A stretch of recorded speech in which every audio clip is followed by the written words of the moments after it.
Força. Mãe, eu quero a faca. Peraí. Não tem sal. De jeito nenhum tem. Não tem sal. Eu não. Aqui, já que você te sabe cortar em cubo, chega pra cá, como você chama? Gabriela, você vai fazer assim, vai cortar em cubo. Olha em mim, você corta assim. Tem aqueles temperos, você lembra? Lá na você. Ah, é que nós que foi no supermercado.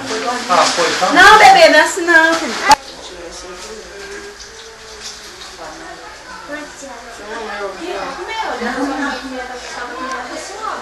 Vai tomar tinta.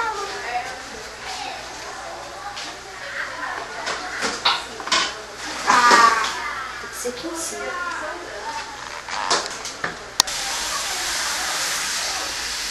O Pedro é grande, ele tem que filmar a cara dele, abaixar, filmar embaixo.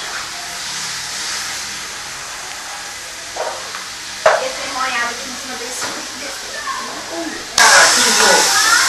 A gente é do grupo escoteiro da Terra de Novaes, da base 7 e na tarefa do chefe escoteiro, a gente fez a culinária que é o arroz capoteiro.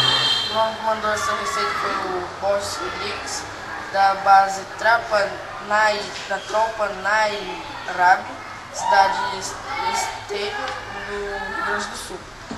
E é só. Agora, meus degustadores, por favor.